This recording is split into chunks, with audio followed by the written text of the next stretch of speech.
안녕하십니까. 올해로 72이 된 남자입니다. 이제는 혼자 살고 있습니다. 저는 황혼 이혼을 경험했습니다. 이야기를 꺼내기까지 참 오랜 시간이 걸렸습니다. 솔직히 부끄럽기도 했고 실패한 사람처럼 느껴졌기 때문입니다. 하지만 이제는 이야기해야겠다고 마음먹었습니다. 저 같은 분들이 너무 많다는 걸 알았거든요. 그리고 꼭 누군가는 먼저 말해야 한다고 생각했습니다. 평생 가족을 위해 일했습니다. 저는 평범한 직장인이었습니다. 아침 6시에 일어나 출근하고 밤늦게 퇴근하는 삶을 30년 넘게 반복했습니다.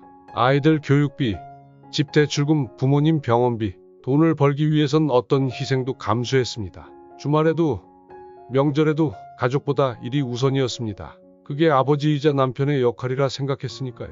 하지만 돌이켜보니 저는 가족과 보낸 시간이 거의 없더군요. 아이들과는 추억이 없고 아내와는 대화가 없습니다.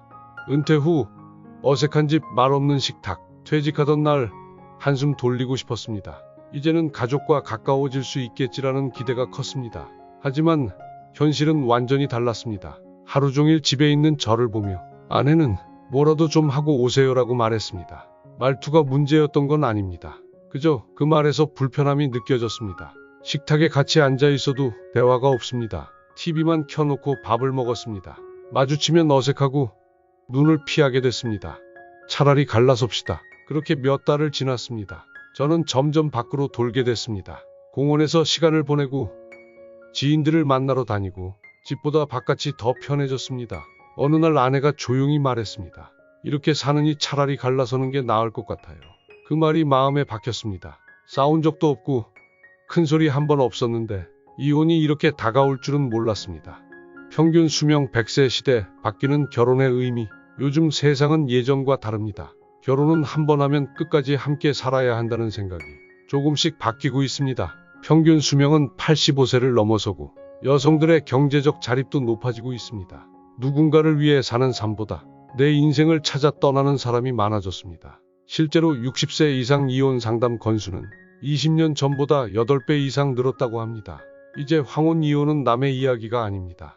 아내도 말했습니다. 누구를 위한 인생이 아니라 이제는 나를 위한 인생을 살고 싶다고. 사실 우리 세대 여성들은 늘 희생의 삶을 살아왔습니다. 아이들의 진학, 남편의 출세가 자신의 삶보다 우선이었던 시대. 하지만 이제는 달라졌습니다. 누구보다 열심히 살아온 여성들이 새로운 일을 찾고 제2의 인생을 시작하려는 겁니다. 그걸 탓할 수는 없습니다. 우리도 똑같이 외롭고 우리도 변화를 겪고 있으니까요. 남편들도 힘듭니다. 남편의 입장에서도 쉽지 않습니다. 은퇴와 함께 사회적 위치도 사라지고 경제적 능력까지 잃게 되면 자존감이 무너지고 말죠. 돈 못 버니까 무시당하는 것 같다. 집에 있어도 내 자리가 없다. 이런 말, 제 이야기이자 많은 남성들의 이야기입니다. 심리적으로는 더 깊은 외로움과 고립감에 빠집니다. 정신과 전문의들도 경고합니다. 위치 상실, 소외감, 경제적 압박이 겹치면 심한 우울증이나 자살 충동으로 이어질 수 있다고요. 그래서 황혼 이혼? 남편들도 반드시 준비하고 이해해야 합니다. 이혼 후 저는 달라졌습니다.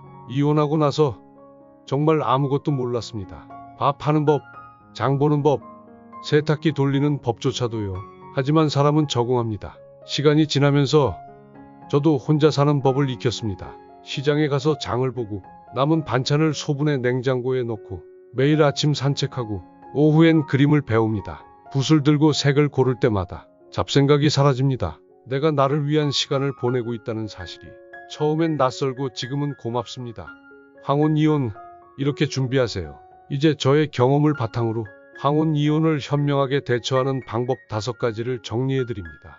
첫째, 감정보다 현실을 보세요. 억울하고 화나고 속상합니다. 하지만 그 감정에만 빠지면 문제 해결은 늦어집니다. 지금 내가 처한 상황을 냉정하게 바라보는 게 먼저입니다. 둘째, 경제 계획을 꼭 세우세요. 생활비, 연금, 재산 분할 등 실질적인 문제부터 정리해야 합니다. 동사무소, 행복센터 등에서 받을 수 있는 혜택도 꼭 확인해 보세요. 셋째, 시간은 나를 위해 쓰세요. 우울하다고 하루 종일 누워있으면 몸도 마음도 망가집니다. 그림이든 바둑이든 산책이든 작은 취미부터 시작해보세요. 넷째, 자녀와 관계를 끊지 마세요.